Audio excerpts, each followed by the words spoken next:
우리가 말실수를 종종 하지 않습니까? 어떤 분이 회갑잔치가 잘 생각이 나지 않아서 회갑인가 육순인가 하다가 이렇게 물었다고 합니다. 육갑잔치 잘 치르셨어요? 저도 이제 교인들을 많이 대하다 보니까 밖에 나가서 사람들을 만날 때 교회의 호칭으로 부를 때가 많습니다. 식당에 가서 누가 서빙을 하시는데 집사님 여기요 이렇게 불러서 그분이 굉장히 당황하시는데 또 오시면 저도 실수한 걸 아니까 집사님 죄송합니다 또 그렇게 말을 실수합니다. 영어를 배울 때 정말 부끄러운 실수를 많이 했습니다. 지금 생각하면 너무 낯뜨거운 그러한 부끄러운 실수들이 많았는데 한 번은 제가 미국 사람과 헤어지면서 인사를 좀 잘하겠다고 평안히 쉬라고 rest in peace 그러고 헤어졌습니다. 근데 그분이 굉장히 당황하시는 거예요. 그래서 rest in peace를 찾아보니까 편히 잠드소서 미국의 묘비에 적혀 있는 말이 rest in peace입니다. 잘 죽으라고 한 말을 그분이 굉장히 당황스러워하면서 받았던 기억이 아직도 생각이 나서 자다가도 벌떡벌떡 일어나게 됩니다. 혹시 여러분들도 실수하신 적이 있으십니까? 말실수뿐만 아니라 우리 삶에 다양한 실수를 우리가 하게 됩니다. 우리 모두가 실수합니다. 그래서 성경은 이렇게 적고 있습니다. 야고보서 3장 2절에 우리가 다 실수가 많으니 만일 말에 실수가 없는 자라면 곧 온전한 사람이라 능히 온 몸도 굴레 씌우리라. 우리가 다 실수한다는 거죠. 근데 우리 문화는 실패와 실수를 굉장히 부끄럽게 여기는 그런 문화입니다. 우리 대한민국의 문화가 그렇습니다. 우리 문화는 shame culture입니다. 우리는 모든 것을 부끄럽게 여깁니다. 그래서 체면 문화가 강해서 넘어져도 아픈 것보다 부끄러운 것이 먼저입니다. 틀리면 망신을 당했다고 생각을 합니다. 사람들을 공격할 때에도 그 사람의 부끄러운 실수나 잘못을 끄집어내서 그 사람을 부끄럽게 만듭니다. 정치도 어젠다의 싸움이 아니라 항상 이러한 부끄러움의 싸움, 누가 덜 부끄러운가, 누가 덜 망신을 당하는가의 싸움입니다. 그래서 어떤 문화권보다 실수를 크게 여기고 감추려고 하고 쉬쉬합니다. 실수를 나누려고 하는 사람이 없습니다. 나는 이렇게 실패했습니다. 나는 이렇게 실수했습니다. 그래서 많이 배웠습니다 라고 말하는 분이 별로 없습니다. 우리의 절대 선은 실수하지 않는 것, 실수를 감추는 것입니다. 그러나 우리는 실패와 실수를 감추기 전에 우리는 그 안에 들여다보고 그 안에 있는 메시지를 발견할 수 있어야 합니다. 하나님께서 왜 성경에 이 수많은 실패와 실수의 이야기를 담게 하셨을까요? 왜 하나님께서 우리 인간이 저지르는 이 수많은 실패를 이 성경에 그대로 민낯으로 우리 가운데 보여주실까요? 왜냐하면 그 안에도 분명히 많은 배워야 하는 메시지가 담겨져 있기 때문입니다. 오늘도 이 메시지를 통해서 많은 은혜가 있으시기를 축복합니다. 하나님의 말씀에 등장하는 사람들의 이야기는 성공의 이야기가 아닙니다. 내가 이렇게 성공했어요. 내가 이러다가 이렇게 잘 됐어요가 아닙니다. 성경에 나오는 수많은 인물들의 이야기는 그들의 성공 이야기가 아니라 하나님이 어떻게 역사하시는지, 하나님이 어떠한 분이신지, 하나님께서 복음의 역사를 어떻게 인도하시는지를 보여주는 도구들입니다. 그렇기 때문에 성경의 인물들은 그들의 성공 이야기를 전하기 위해서 이야기가 존재하는 것이 아닙니다. 그러다 보니까 성경의 인물들의 수많은 실패와 실수의 이야기도 담길 수밖에 없습니다. 오늘날 우리가 성공의 이야기들을 들여다보면 내가 이렇게 훌륭한 목사여서 이렇게 교회가 성장했어요, 내가 이만큼 이루었어요가 참 많습니다. 아닙니다. 우리 교회가 어떠한 성장을 이루었던, 어떠한 놀라운 열매를 이루었던, 이것은 하나님의 이야기가 되어야 합니다. 우리 인간이 얼마나 잘했느냐의 이야기가 아니라 하나님께서 어떻게 역사하셨는지에 대한 이야기가 되어야 합니다. 그리고 우리는 그 이야기 속에서 하나님을 만나고 하나님의 뜻을 발견해야 합니다. 그러면 오늘 우리가 발견하는 은혜는 무엇일까요? 바울의 선교 이야기가 익숙하지 않으신 분들이 많이 계실 거라고 생각을 합니다. 우리 예배 나오시는 분들 가운데 바울의 1, 2, 3차 선교 여행을 다 알고 계신 분들이 몇 분이나 계시겠습니까? 그래서 제가 오늘 이 시간을 통해서 좀 자세하게 어떠한 배경 속에서 오늘 말씀이 있는지를 여러분께 좀 말씀을 드리고자 합니다. 바울이 사울이었던 적이 있습니다. 그는 정말 기세가 등등하여 살기가 등등하여 예수님을 믿는 사람들을 쫓아다니면서 그들을 핍박했고, 스데반이 모든 교회의 첫 순교자가 되는데 가장 앞장섰던 사람이었습니다. 그가 예수님의 제자들을 잡기 위해서, 이 교인들을 핍박하기 위해서 다메섹으로 올라가던 중에 예수님의 빛을 만나고 예수님의 음성을 만나고 그는 거기서 회심하게 되었습니다. 예수님을 믿는 사람이 되었죠. 그래서 다메섹에 갔는데 다메섹에서 그를 잡으러 많은 사람들이 쫓아와서 그가 도망을 치게 됩니다. 도망을 가서 우리가 잘 아는 대로 아라비아 광야라든지 여러 곳을 전전하면서 다니고 있었습니다. 그러한 아무도 신뢰하기 힘든, 생각을 해보십시오. 지금 방금 전까지 스데반 죽이는데 앞장섰던 사람인데 어떻게 우리의 편이라고 금방 인정할 수 있겠습니까? 이 사람을 중용한 사람이 있습니다. 이 숨어있던, 떠돌아다니던 바울을 데려다가 센터 교회에 등장시키고 많은 일들을 함께 하도록 도와준 사람이 바로 바나바입니다. 바나바가 있었기 때문에 바울이 있다고 해도 과언이 아닐 정도로 바나바가 그 중요한 일을 감당하게 되었습니다. 그래서 바나바와 바울이 함께 안디옥 교회에서 성경을 가르치고 양육하다가 그 교회에 파송을 받아서 1차 선교 여행을 떠나게 됩니다. 그 1차 선교 여행에는 바나바의 조카였던 마가가 함께 갔습니다. 근데 이게 모든 문제의, 오늘 말씀의 문제의 발단이 됩니다. 마가라는 인물은 굉장히 독특한 인물입니다. 제가 마가를 한번 생각을 해보다가 이 사람 우리가 생각한 것보다 성경에 너무 중요한 역할을 많이 감당한 거예요. 그래서 제가 언젠가는 한번 마가에 대한 말씀을 또 한번 따로 나누어야겠다는 생각이 들 정도로 마가가 성경의 모든 곳에 자리를 잡고 있습니다. 한번 생각을 해보십시오. 사도행전 첫 번째 120명의 제자들이 다락방에 모여서 기도하다가 성령을 받았습니다. 그때 누구의 다락방이었습니까? 마가의 다락방이었습니다. 우리 마가복음 여러분 읽으셨죠? 마가복음은 모든 복음서 중에 가장 먼저 쓰여진 복음서입니다. 마가복음의 저자가 누구입니까? 모르세요? 마가입니다. 자, 그 마가가 이 마가고요, 이 마가가 그 마가입니다. 그 마가가 이 마가고 이 마가가 그 마가인, 모든 곳에 마가가 있습니다. 제가 좀 더 시간이 있다면 마가에 대해서 더 많은 말씀을 드릴 수 있는데, 나중에 바울의 서신서에도 마가가 굉장히 중요하게 등장을 합니다. 내가 마가와 함께 갇혀있다. 옥중에도 같이 갇혔었고요, 마가를 꼭 데리고 오라. 마가가 바울의 사역에 굉장히 중요했던 사람으로 변화된 사건들이 나중에 나옵니다. 마가는 부잣집이었습니다. 자, 여러분들도 상식적으로 생각해 보세요. 120명이 들어가는 방이라면 얼마나 큰 방일까요? 여러분의 방에는 몇 명이 들어갈 수 있습니까? 3명? 4명? 아마 5명, 6명만 앉아도 빼곡한 답답한 방이 대부분일 것입니다. 120명의 사람들이 모여서 함께 기도하던 방이었으니까 이 방이 얼마나 컸겠습니까? 마가는 부잣집이었습니다. 바나바도 부잣집 출신입니다. 그는 구브로에 큰 땅을 갖고 있었고 이 구브로에 있는 땅을 팔아서 초대교회를 도왔습니다. 아마 이 바나바가 없었다면 초대교회가 처음에 그 사역들을 열심히 하기가 굉장히 어려웠을 것입니다. 바나바 덕분에 초대교회가 세워졌고 바나바의 역할이 물질적으로나 관계적으로나 굉장히 중요했습니다.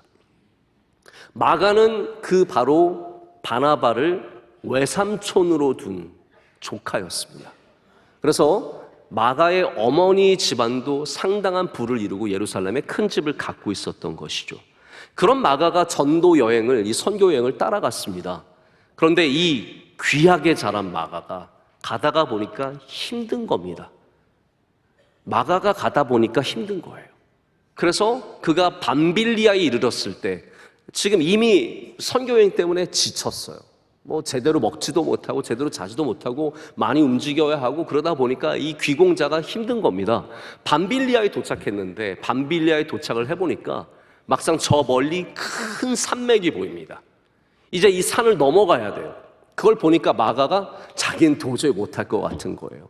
그래서 나는 그만하겠노라고, 나는 돌아가겠노라고 해서 돌아가게 되는 사건이 나오죠. 여러분, 누가 열심히 하던 사람이, 귀하게 일어난 사람들, 헌신하는 사람이 그만둘 때 우리는 굉장히 안타까워하고 아쉬워합니다. 그러나 뭔가 좀 뺀질거리던 사람이, 계속 문제를 만들어낸 사람이 그만두면 더 믿고 속상한 마음이 생기죠. 분명히 바울에게는 마가를 향한 그런 섭섭한 마음이 생겼을 것입니다. 예루살렘 공의회, 선교의 문이 열리는, 이방인을 향해서 어마어마한 선교의 문이 열리는 예루살렘 공의회가 끝나고 2차 선교 여행이 시작이 됩니다.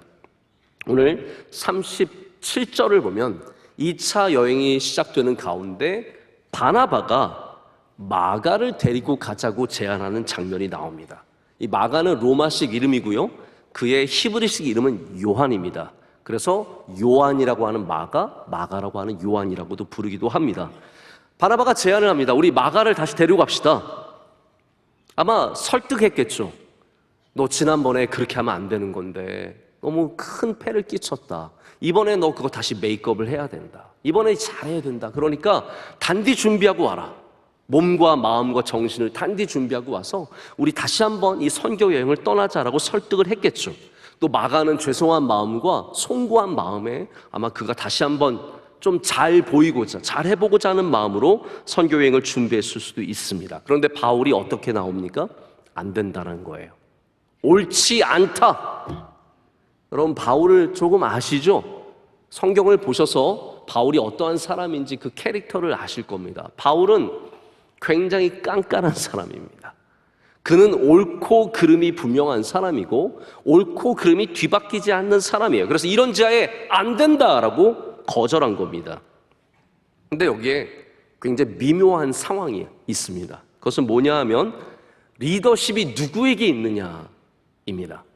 지금까지 리더십은 바나바에게 있었습니다. 바나바가 바울을 데리고 왔고 바나바가 교회의 모든 자신의 재산을 헌금했습니다. 그는 교회 지도자였고 존경받는 사람이었습니다. 근데 바나바는 특별히 내가 리더가 되어야겠다, 내가 주도권을 가져야겠다, 그런 생각이 있는 사람이 아닙니다. 바나바의 정말 귀한 점은요, 사람들을 세우고 사람들을 발견하고 사람들을 귀하게 만드는 그런 서포터의 역할을 잘하는 그러한 사람이었습니다. 특화된 사람.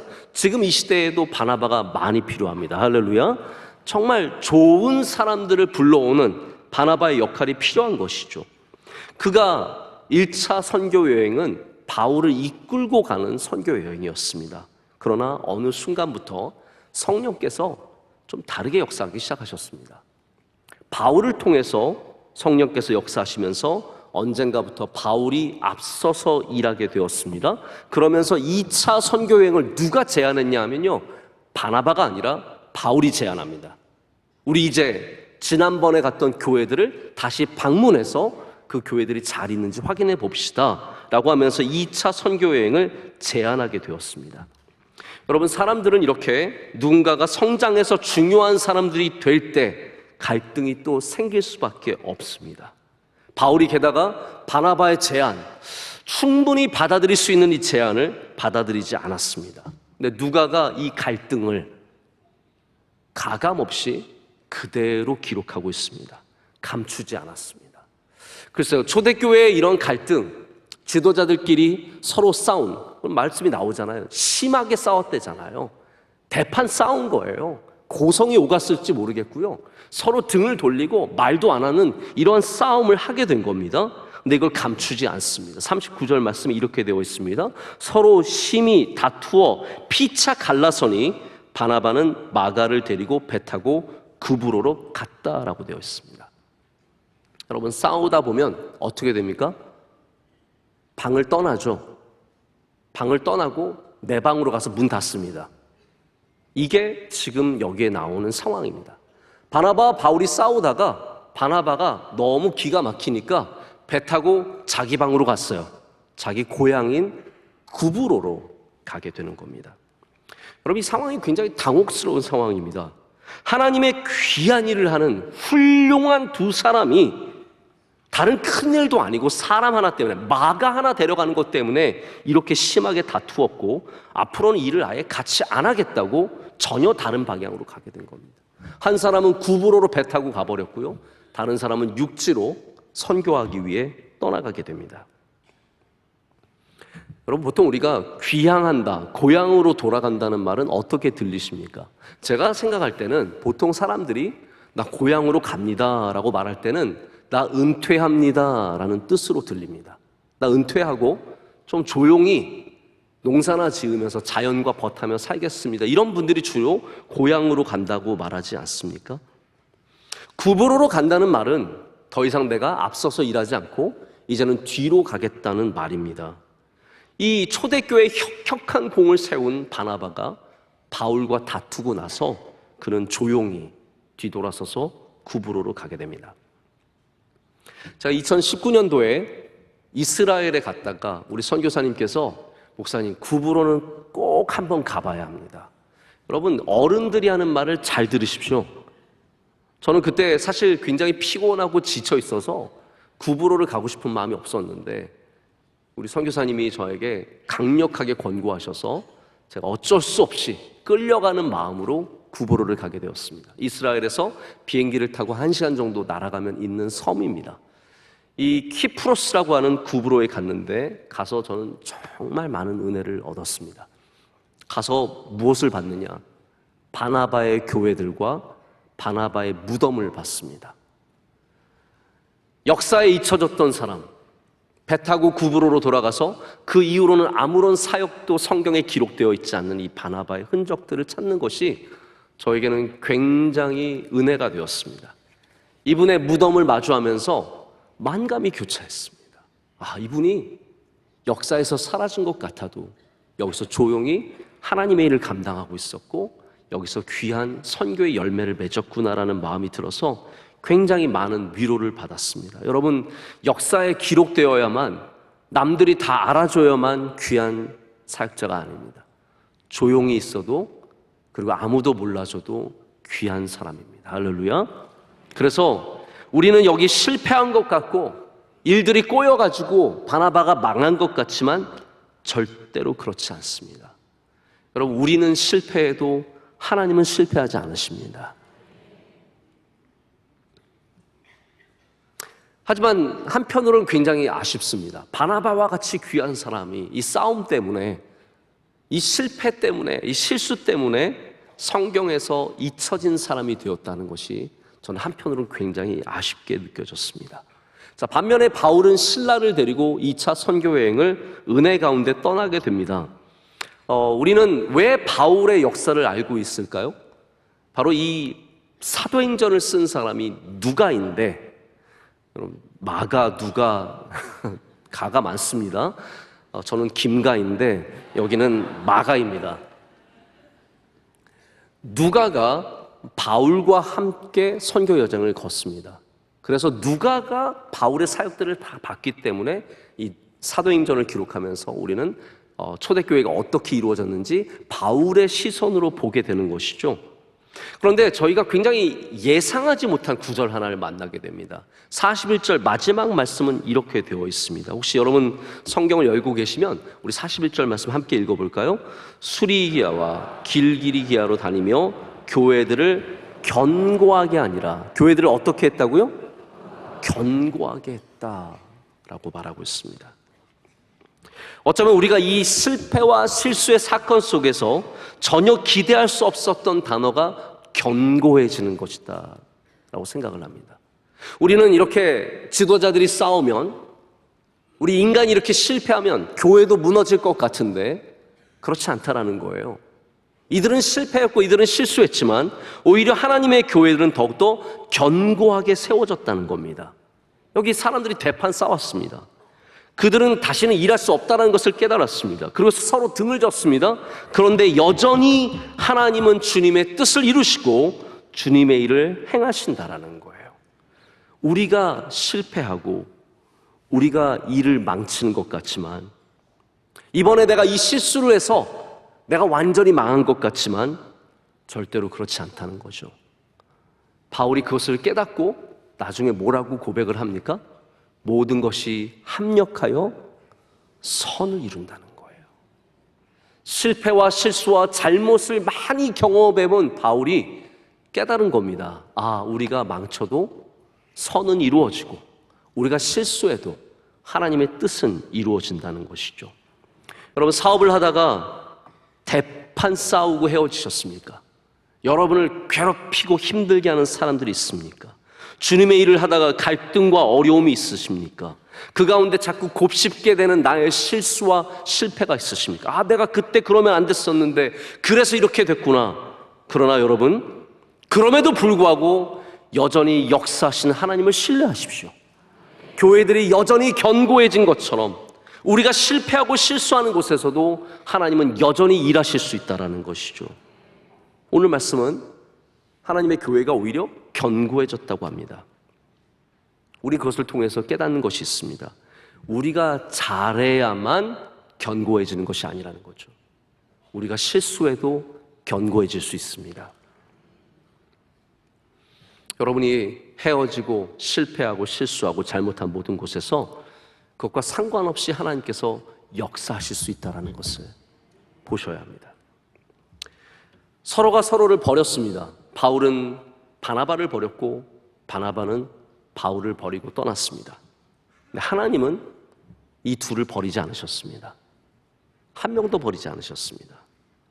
바나바는 구브로로 돌아가서 우리가 알지 못하는 많은 귀한 일들을 행했습니다. 저는 이제 바울을 좀 생각해 봤습니다. 바울이 화해를 위해서 노력을 했을까? 근데 우리 서신서를 보면 바울이 바나바에게 직접 화해하는 문구는 어디서도 나오지 않습니다. 제가 좀 찾아봤어요. 바나바를 어떻게 바울이 생각하고 있는가. 저 같으면 저를 등용시킨, 저를 중용한 바나바를 굉장히 귀하게 여기고 끝까지 귀하게 섬겼을 것 같아요. 근데 바울은 의외로 바나바에 대해서 많은 언급을 하고 있지 않습니다. 뭐 나를 데리고 왔다, 나를 소개했다 이런 말들은 몇 번 나오고요. 또 한 번 나오는데 그것마저 좋은 예가 아닙니다. 갈라디아서에서 나올 때 뭐라고 얘기하냐면 베드로가 한번 외식하다가 이방인들과 식사하다가 유대인들이 와서 급히 자리를 떠나는 장면을 비판하지 않습니까? 그러면서 외식하는 자라고 비난을 하는데 바울이 그 이야기를 할 때 바나바도 외식하는 것에 유혹을 받았다라고 얘기하면서 바나바를 결코 좋게 얘기하지 않습니다. 바울같이 이렇게 편지를 많이 쓰는 사람이라면 바나바에게 편지 한 통 정도는 보냈을 것 같은데 그런 기록도 성경에 나오지 않습니다. 여러분, 되게 아쉽지 않습니까? 자, 그런데 놀라운 것은 그럼에도 불구하고 하나님께서 이 둘을 절대로 다 버리지 않으셨다는 거죠. 둘 다 귀하게 사용하셨습니다. 다시 말씀드립니다. 우리는 실패하지만 하나님은 실패하지 않으십니다. 제가 아까 말씀드렸죠. 실패에 많은 정보가 담겨 있습니다. 여러분, 옛날에 실패한 것에 어마어마한 정보가 담겨 있습니다. 우리가 실수한 것에 많은 정보가 담겨져 있습니다. 어떤 연구하는 기관이 잘 되는 영화와 못 되는 영화를, 안 되는 영화를 비교를 해봤습니다. 보통 영화는 일반인들에게 보여주기 전에 전문가들에게 스크리닝을 한번 합니다. 그때 리뷰를 받게 된대요. 좋은 리뷰가 많이 나오는, 대박이다, 너무너무 재밌다, 처음 끝까지 긴장을 놓칠 수 없었다, 이런 리뷰가 나오는 영화들도 있는데 스크리닝을 할 때 형편없는 리뷰가 나오는 영화도 많다고 합니다. 너무 재밌다, 처음 끝까지 지루해서 볼 수가 없다. 그런데 의외로 이 부정적인 리뷰에 굉장히 많은 정보가 담겨 있다는 거예요. 이 영화가 이것만 고치면 잘 될 수 있는 어마어마한 정보가 거기 담겨져 있기 때문에 그러한 리뷰를 잘 참고해서 영화를 바꾸는 영화, 재편집하고 스토리라인을 조금 바꾸고 결과를 바꾸는 이런 영화들은 나중에 흥행에 굉장히 성공하는 경우들이 많다고 하는 그런 연구를 제가 본 적이 있습니다. 여러분, 우리의 실패 안에 담겨져 있는 메시지를 잘 읽으셔야 합니다. 할렐루야. 우리의 실수에 담겨져 있는 많은 정보들을 잘 해석해야 합니다. 그래야 우리가 변화될 수 있고 그래야 우리가 그 실패에서 머물러 있는 것이 아니라 더 앞으로 나가서 견고한 삶을 살게 되는 것이죠. 자, 그런데 우리는 아까 말씀드렸던 것처럼 쉐임 컬처입니다. 우린 실패와 실수를 감추려고 하지 보려고 하지 않습니다. 고개를 돌리려고 합니다. 옛날의 실수 부끄러워서 생각하고 싶지가 않아요. 옛날의 실패, 잘못한 것은 다시 들춰보기가 싫은 겁니다. 오스트리치 이펙트라는 게 있습니다. 타조죠. 타조 효과라고 하는 건데, 타조가 목이 길어서 적들이 오거나 그러면 머리를 숨긴다고 합니다. 제가 이걸 목이 짧아가지고 흉내를 낼 수가 없는데, 이게 숨기는 거죠. 숨기는 거. 안 보면 되는 줄 압니다. 진짜 바보 아닙니까? 안 보면 되는 겁니까? 안 보면 끝인 겁니까? 여러분, 안 보면 여러분 실패가 없고 실수가 없는 것입니까? 우리 안 보면 되는 줄 알아요. 그런데 들여다볼 줄 알아야 된다는 겁니다. 이 사회적 통념으로 부끄러운 질병들이 있습니다. 뭐 에이즈 같은 질병들, 굉장히 부끄러운 질병이라고 할 수 있죠. 에이즈 테스트 하시는 분들의 반은 검사 결과를 받지 않는다고 합니다. 왜 그런지 아십니까? 두려워서 그런 겁니다. 내가 정말 에이즈면 어떡할까? 차라리 모르고 사는 게 좋다. 타조처럼 그냥 내 안 보기만 하면 되는 줄 알고 안 보는 것을 선택한다는 것이죠. 우리는 봐야 합니다. 보라고 성경이 많은 실패의 이야기를 기록한 겁니다. 여러분, 성경을 한번 보십시오. 성공의 이야기들만 있습니까? 제가 수치로 정확하게 계산한 것은 아니지만 성공의 이야기만큼 실패의 이야기들이 있습니다. 저도 우리 목회자들에게, 가끔 저희 후배들에게 목회를 이야기할 때 제가 절대로 잘한 거 얘기하지 않습니다. 이런 실수들, 이러한 실패의 경험들, 저희 후배들에게 훨씬 더 도움이 된다는 것을 많이 경험을 합니다. 개척교회 세미나들이 많이 있습니다. 저는 그게 약간 이해가 안 되는 게, 개척교회 세미나에 오시는 수많은 강사분들을 보면 100% 성공한 분들이세요. 다들 잘했어요. 난 이래서 성공했습니다. 이래서 우리 교회가 잘 됐습니다. 이래서 우리 예배가 부흥을 했습니다. 근데 제가 보면은 실패한 이야기를 통해서 배울 수 있는 것이 훨씬 더 많습니다. 오히려 실패한 분들이 오셔서 내가 이래서 실패했습니다. 내가 이래서 안 됐습니다. 좀 얘기를 하셔야 거기로부터 배울 수 있다는 거죠. 성경을 보십시오. 인간의 실패의 이야기가 얼마나 많습니까? 당대의 의인이었던 노아가, 그가 정말로 한 가정이 온 인류를 살린 거나 마찬가지인데, 그 노아가 술 취해서 부끄러운 모습을 보인 것을 기록하고 있습니다. 여러분, 아무리 의인이라도 술 취하면 부끄러운 일을 할 수 있다는 것을 성경이 우리에게 보여주는 겁니다. 아브라함 같은 믿음의 조상이 하나님의 약속을 기다리지 못하고 이스마엘을 낳은 것과 그의 아내인 사라를 데려가서 누이라고 소개해요. 여러분, 어떤 쪼잔한 남편이 자기 아내를 누이라고 얘기합니까? 왕이 좋아하는 것 같으니까 갑자기 누나 이런 겁니다. 이거 진짜 부끄러워서 손발이 오그러드는 상황 아닙니까? 이거는 성경에서 지워주면 얼마나 좋습니까? 그런데 성경은 다 기록하고 있습니다. 다윗이 밧세바를 범한 사건은요, 몇 줄이 아닙니다. 몇 장의 사건으로 성경이 기록하고 있습니다. 낱낱이 그 전모를, 그 비열함을 다 기록하고 있습니다. 베드로의 실수가, 초대교회의 가장 중요한 지도자였던 베드로의 실수가 복음서에 다 기록이 되어 있고, 초대교회의 우당탕한 이 모든 일들이 오늘 말씀에도 나와 있습니다. 여러분, 여기에 많은 이야기가 담겨져 있습니다. 이거를 봐야 합니다. 여기에 하나님의 은혜의 이야기도 담겨져 있습니다. 하나님께서 그러한 실수와 실패하는 자들을 절대로 버리심 없이 그들을 다 끌고 가셨고, 그들을 다 복음 가운데 품어주셨던 거죠. 그게 은혜입니다. 자, 하나님이 실수를 어떻게 여기시는가? 이거 굉장히 중요한 질문입니다.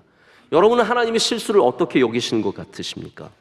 원래 실수가 적은 사람들은요, 남의 실수를 크게 봅니다. 완벽한 사람일수록 실수를 크게 봅니다. 요즘에 이승엽 선수가 감독이 되었습니다. 이승엽 선수 홈런 60개씩 때리던 선수가 감독이 됐으니까 타자들 보면 얼마나 기가 막히겠습니까? 니는 왜 그거 하나 못하노? 그거 치면 다 홈런 아이가? 다 자기는 치면 홈런이었는데 맨날 헛스윙하는 선수들 보면 얼마나 가슴이 답답하겠습니까? 그래서 완벽했던 선수가 좋은 감독이 되기가 굉장히 어렵다고 합니다. 답답한 거, 미치고 환장하겠는 거예요. 못 보는 거예요. 저는 논문을 쓸 때 좀 완벽주의를 추구했습니다. 왜냐하면 제 어린 마음에 무슨 생각이 들었냐 하면 나는 나중에 잘 될 거니까 제가 그 생각을 했습니다. 나중에 잘 될 거니까 잘 될지 모르니까 누군가가 반드시 내 논문을 뒤져볼 거다. 흠을 잡고 트집을 잡기 위해서 논문을 뒤져볼 거니까 완벽하게 쓰자. 그래서 저는 그때 논문을 쓸 때요, 한 글자도 철자법 안 틀리는 게 문제가 아니라 표절이라든지 각주, 여러분 논문 아시죠? 각주, 미주, 영주, 호주 다 나오잖아요. 주가 쭉 나오는데 그거를 완벽하게 쓰기 위해서 논문의 그 논문집이 따로 있습니다. 저는 그걸 끼고 살았어요. 글씨, 각주, 미주 다 하나하나 똑바로 쓰기 위해서 노력을 했습니다. 그래서 지금 누가 봐도 저는 부끄러움이 없습니다. 대단한 논문은 아니지만 틀리지 않는 논문, 정확한 논문, 흠잡을 것 없는 논문으로 만들었어요. 제가 그래서 그런지 몰라도 우리 목회자들이 저한테 보고서 쓸 때 철자법 틀리면 진짜 짜증납니다. 이거 지난주에 썼던 거 카피해서 이번 주 걸 보여줘야 되는데 지난주 거 카피해 그냥 대충 하다 보니까 지난주 게 여기 올라와 있는 거예요. 그럼 저는 너무 승질이 나는 거예요.